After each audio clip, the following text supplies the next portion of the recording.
Good evening to all of you. Last lecture में हमने business study का first chapter start किया था, मैनेजमेंट, जिसमें हमने मीनिंग डिस्कस किया था और फीचर्स पढ़े थे, ऑब्जेक्टिव पढ़े थे एंड इम्पोर्टेंस पढ़े थे। इस लेक्चर में हम क्या करेंगे, फंक्शंस पढ़ेंगे। तो स्टार्ट करते हैं। फर्स्ट फंक्शन जो मैनेजमेंट का है, जिसे हम कहते हैं first and most important function management का, दैट इज प्लानिंग। इसका मतलब क्या है? What work has to be done, क्या काम करना है, how it will be done, कैसे करना है, when it will be done, कब करना है, हु विल डू इट, कौन करेगा, what resources will be needed. Man चाहिए, मशीन चाहिए, मटेरियल चाहिए, मनी चाहिए, ठीक है। ये हम क्या करते हैं, एडवांस में ही डिसाइड कर लेते हैं। अब प्लानिंग कैसे हेल्प करती है? हमने अगर प्लानिंग की है, हमें कुछ गोल्स होंगे जिसे अचीव करना है। ये हेल्प करती है कि हम ऑर्गेनाइजेशंस के जो गोल्स है ना, उसको सिस्टमेटिक वे में अचीव कर सकें, ठीक है। क्योंकि गुड प्लान जो होता है ना, जो प्लानिंग होती है, वो क्या करती है, हमारा टाइम सेव करती है, मनी सेव करती है, एफर्ट्स भी सेव करती है, ठीक है। टाइप्स ऑफ प्लानिंग करेंगे। तो फर्स्ट टाइप जो है, that is short term planning. When you want to plan for few days, weeks और मंथ्स, हम उसे बोलेंगे शॉर्ट टर्म प्लानिंग, ठीक है। When you want to usually prepare for 1 year, आप प्लानिंग करना चाहते हो, 1 ईयर के लिए करना चाहते हो, उसे हम बोलेंगे मीडियम टर्म प्लानिंग। जब आप मोर देन 3 ईयर्स, ठीक है, 3 साल, 3 साल हो गए, 3 साल से ज़्यादा हो गए, ठीक है, प्लानिंग करना चाहते हो ताकि हम फ्यूचर ग्रोथ कर सकें, तो उसे हम बोलेंगे लॉन्ग टर्म प्लानिंग, ठीक है। तो इम्पॉर्टेंस ऑफ प्लानिंग, प्लानिंग करते क्यों हैं? ताकि हम क्लियर डायरेक्शन दे सकें, ठीक है। इससे क्या होगा, कन्फ्यूज़न जो है ना, या अनसर्टेनिटी की बात करेंगे, रिड्यूस हो जाती है, ठीक है। और जो रिसोर्सेज है हमारे, जिसे हम बोलते हैं लिमिटेड है, स्कार्स, उसका प्रॉपर यूज़ करेंगे। डिसीजन मेकिंग जो है, उसमें इम्प्रूवमेंट लेके आएंगे। भाई हमारे पास बहुत सारे ऑप्शंस हैं, हमने जो लास्ट में पढ़ा है ना, लास्ट लेक्चर में, डिसीजन मेकिंग हमें हेल्प करती है प्लानिंग, कि हमारे पास ऑप्शन है, हम डिसाइड करेंगे कि हमने कौन सा ऑप्शन चूज़ करना है। मान लो कि आपने एडवर्टाइज करना है, ठीक है, आपके पास है टीवी है, न्यूज़पेपर है, रेडियो है, ठीक है, सोशल मीडिया है, और आप सोच रहे हो कि ठीक है, मैं सोशल मीडिया पे एडवर्टाइज दूंगा, इसमें क्या है, कस्टमर रीच ज़्यादा है और लेस एक्सपेंसिव है, ओके। तो ये आपके होंगे इम्पोर्टेंस, और इससे क्या होगा कि हम अपने गोल्स जो हैं वो सक्सेसफुली अचीव कर सकते हैं। अगर एग्जाम्पल की बात करें, प्लानिंग क्या होती है, मान लो कि एक स्कूल है जो ऑर्गेनाइज करना चाहता है एनुअल स्पोर्ट्स डे, ठीक है। इवेंट से पहले जो प्रिंसिपल टीचर है वो डिसाइड करते हैं कि कौन सी डेट पे फंक्शन होगा, बजट क्या होगा, स्पोर्ट्स इवेंट्स कौन से होंगे, टीचर्स की ड्यूटी क्या होंगी, प्राइजेस क्या होंगे, और सेफ्टी अरेंजमेंट्स क्या होंगे, ठीक है। सब कुछ क्या करते हैं, हम पहले ही डिसाइड करते हैं ताकि जो हमारा इवेंट है वो स्मूथली कंप्लीट हो, ठीक है। इसे हम क्या बोलते हैं, प्लानिंग बोलते हैं। प्लानिंग के बाद जो हमारा नेक्स्ट स्टेप होता है, ऑर्गेनाइजिंग का होता है, जिसमें हम अरेंज करते हैं, कंबाइन करते हैं, किसे, रिसोर्सेज को, और बेस्ट पॉसिबल वे में, सो कि जो हमने प्लान किया है वो सक्सेसफुली इम्प्लीमेंट हो, ठीक है। ये क्या इंक्लूड करता है, सबसे पहले हमने क्या करना होता है कि जो एक्टिविटीज़ है ना, डिफरेंट डिफरेंट एक्टिविटीज़, उसको डिवाइड करना है, हमने एम्प्लॉयज़ को ड्यूटीज असाइन करनी है, अथॉरिटी देनी है, जो भी नेसेसरी रिसोर्सेज है, ठीक है, जो चाहिए है, जिसकी रिक्वायरमेंट है, वो हमने प्रोवाइड करने हैं। इससे क्या होगा, एक प्रॉपर रिलेशनशिप एस्टेब्लिश होगा between different departments and employees. Importance of organising, हम क्यों करते हैं, smooth implementation of plan, plan तो आपने कर लिया, अब उसको इम्प्लीमेंट भी तो करना है, उसको तो स्टार्ट भी तो करना है, ठीक है। वर्क की डुप्लीकेशन को अवॉइड करेंगे, हम क्लियरली डिफाइन कर देंगे कि किसकी क्या ड्यूटीज और रिस्पॉन्सिबिलिटीज है, इससे कोऑर्डिनेशन भी मेंटेन होगा, और जो हमारे गोल्स हैं, जो ऑर्गेनाइजेशंस के गोल हैं, वो एफिशिएंटली अचीव होंगे। चलो एग्जांपल करते हैं, company plans to launch a new product, नए प्रोडक्ट को लॉन्च करना चाहते हैं, मैनेजर क्रिएट करेगा teams, separate teams for production, marketing, finance and sales. Each team get specific responsibility, उनको रिस्पॉन्सिबिलिटी दी जाएगी, उनको रिक्वायर्ड रिसोर्सेज दिए जाएंगे, ठीक है। तो एवरी डिपार्टमेंट नोट्स उनका क्या काम है। इससे क्या होगा, जब वो मिलके काम करेंगे, इससे क्या होगा, उनका जो प्रोडक्ट है वो सक्सेसफुली लॉन्च होगा। जब आप क्लियरली डिफाइन कर दोगे कि उसकी क्या रिस्पॉन्सिबिलिटी है, उनको रिसोर्सेज प्रोवाइड कर दोगे, उससे क्या होगा, आपका प्रोडक्ट लॉन्च हो जाएगा। इसको हम क्या बोलते हैं, ऑर्गेनाइजिंग, मतलब ऑर्गेनाइज करना, सिस्टमेटिक वे में, बेस्ट पॉसिबल वे में ऑर्गेनाइज करना रिसोर्सेज को। नेक्स्ट आपका थर्ड जो फंक्शन है that is staffing. Staffing is a process of selecting and managing. Select करना है, मैनेज करना है right people for the right job at the right time. ठीक है, क्या जॉब है, किसकी रिक्वायरमेंट है, उस हिसाब से आप क्या करोगे, स्टाफिंग करोगे, रिक्रूटमेंट करोगे. ठीक है, क्योंकि जो ऑर्गेनाइजेशन है ना can not achieve success without skilled and capable employ. Employees तो चाहिए. आपको गोल्स अचीव करने हैं, आपको प्रोडक्शन करनी है, प्रोडक्ट बनाना है, आपको प्रॉफिट अर्न करना है. ठीक है, एक कंपनी है, बिजनेस है, आपको एम्प्लॉयज तो चाहिए. ठीक है, ये जो है एसेंशियल रिसोर्सेज ऑफ ऑर्गेनाइजेशन है. ठीक है, स्टाफिंग में क्या क्या आता है, सबसे पहले आप करोगे आइडेंटिफाई करोगे मैन पावर नीड्स. फिर आप क्या करोगे, कैंडिडेट को रिक्रूट करोगे, सुटेबल एम्प्लॉयज़ को सिलेक्ट करोगे, उनको ट्रेनिंग प्रोवाइड करोगे. ठीक है, और उनकी जो परफॉर्मेंस है उसको इवेल्युएट करोगे कि क्या जो प्लान किया है वैसे काम हो रहा है.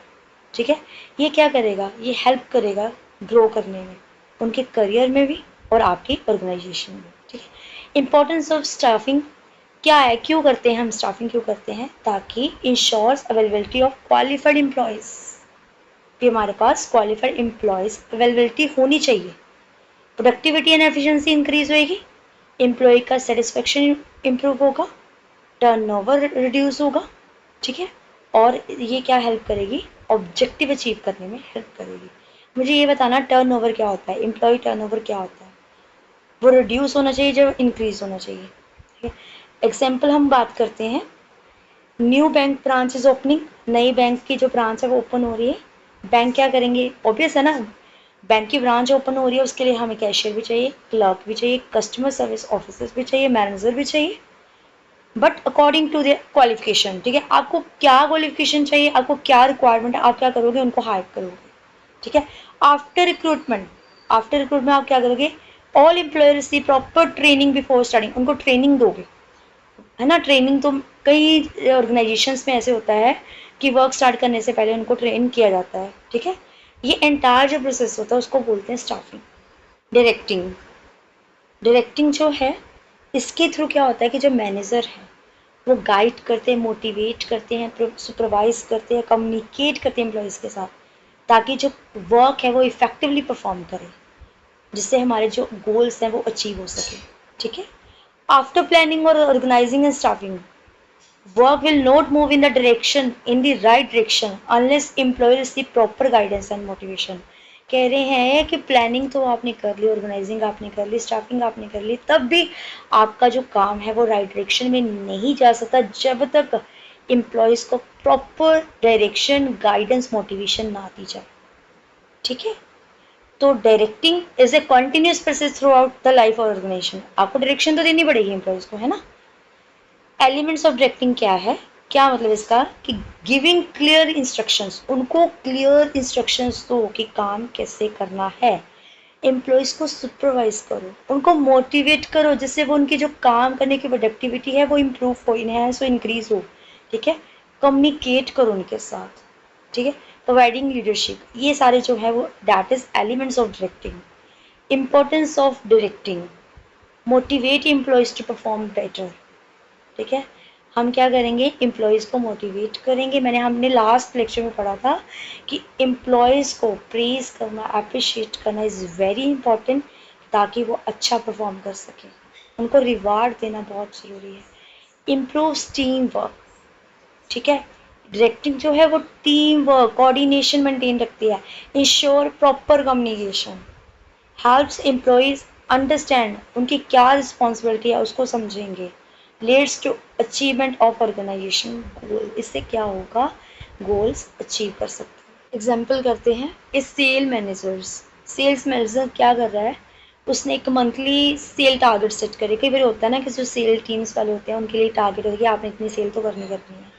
अब वो क्या करेगा, ठीक है, मैनेजर क्या करेगा, उनको सबसे पहले वर्क एक्सप्लेन करेगा, एम्प्लॉयज़ को गाइड करेगा, अगर कोई प्रॉब्लम है उसको सॉल्व करेगा, उनको मोटिवेट करेगा, कैसे रिवार्ड दे के, अप्रिशिएट करके. ठीक है, और उनकी जो प्रोग्रेस है उसको रेगुलरली चेक करेगा. इस गाइडेंस से वो क्या कर सकते हैं, टीम जो है, सेल टीम जो है वो टारगेट्स को अचीव करेगी. और इस प्रोसेस को क्या बोलते हैं, डायरेक्ट. लास्ट जो फंक्शन है that is controlling. Controlling final function हम कह सकते हैं मैनेजमेंट का। It means measuring actual performance comparing it with the planned standards. ठीक है, इसका क्या मतलब है, आपने प्लानिंग की थी ना कि हमारा काम ऐसे ऐसे जाना चाहिए, ठीक है, प्लान आपने किया था। अब आप क्या करोगे, एक्चुअल परफॉर्मेंस देखोगे, क्या जो हमने प्लान किया है वैसे गया है, फाइंड करोगे डिफरेंसेस। ठीक है, अगर डिफरेंसेस है तो आप क्या करोगे, करेक्टिव एक्शंस लोगे जिससे आपके ऑर्गेनाइजेशन गोल्स पे कोई इफेक्ट ना पड़े, वो अचीव हो। जो हम सिंपल वर्ड्स में देखेंगे, controlling checks whether the work is going according to the plan. Controlling check करती है कि जैसे हमने प्लान किया है क्या काम वैसे हो रहा है। अगर कोई मिस्टेक और डेविएशन फाउंड होती है, मैनेजर करेक्टिव स्टेप्स लेगा ताकि परफॉर्मेंस को इम्प्रूव किया जाए। ठीक है, controlling is not about finding fault, मतलब कंट्रोलिंग का ये मतलब नहीं होता कि हमने एम्प्लॉयज़ में फॉल्ट ढूंढने हैं जो उनको पुनिश करना है। इट्स मेन पर्पस, का मेन पर्पस होता है कि हम परफॉर्मेंस को इम्प्रूव करें ताकि जो हमारे गोल्स हैं ना वो एफिशिएंटली अचीव हो सके। ठीक है, स्टेप्स इन कंट्रोलिंग प्रोसेस, सबसे पहले हम क्या करेंगे, सेट परफॉर्मेंस स्टैंडर्ड, डिसाइड करेंगे एक्सपेक्टेड लेवल ऑफ परफॉर्मेंस। भाई आप क्या एक्सपेक्ट कर रहे हो, आप क्या प्लान कर रहे हो। मेजर एक्चुअल परफॉर्मेंस, चेक करो एक्चुअल में काम कैसे हुआ है। Compare actual performance with standards, find out whether the target has been achieved. Comparison करो जो आपने सेट किया था स्टैंडर्ड और जो एक्चुअल में हुआ है उसको कंपेयर करो। आइडेंटिफाई डेविएशन, अगर आपको एक्सपेक्टेड एंड एक्चुअल परफॉर्मेंस में कोई भी डिफरेंस नज़र आता है, डेविएशन आता है, तो आप क्या करोगे, take corrective action. Remove the causes of poor performance, reason क्या है, क्यों परफॉर्मेंस पुअर कर रहे हैं, ठीक है, क्यों हो रही है, तो क्या करोगे, उसको रिमूव करने की कोशिश करोगे ताकि आप जो फ्यूचर के रिजल्ट्स हैं उसको इम्प्रूव कर सको। ओके, इम्पोर्टेंस ऑफ कंट्रोलिंग क्या है, ensures work is done according to a plan, जो हमने पीछे कर लिया है। आइडेंटिफाई मिस्टेक्स एंड डेविएशन, ये भी हमने कर लिया है। इम्प्रूव्स एम्प्लॉय परफॉर्मेंस, ये भी हमने कर लिया है। Helps in achieving organization goals, ensures proper use of resources, provide feedback for future planning. ठीक है, तो एग्जाम्पल हम करते हैं। Company sets a target to produce 1000 units in one month. Company ने क्या किया था कि टारगेट सेट किया था कि 1000 यूनिट हम 1 मंथ में प्रोड्यूस करेंगे। At the end of month only 900 units are produce. कितनी यूनिट प्रोड्यूस हुई, only 900। The manager compare the target with actual production, target क्या था 1000 यूनिट्स का, एक्चुअल में कितना हुआ 900 units. Finds that machine breakdown caused delay. ठीक है, मशीन के कारण क्या हुआ कि ये डिले हो गया जिसके कारण यूनिट्स 1000 प्रोड्यूस होने की जगह 900 यूनिट से प्रोड्यूस हुई। क्या करेंगे, मशीन को रिपेयर करेंगे, इससे क्या होगा, हमारा प्रोडक्शन प्रोसेस जो है वो इम्प्रूव होगा। This is called the controlling. ठीक है, समझ आ गया।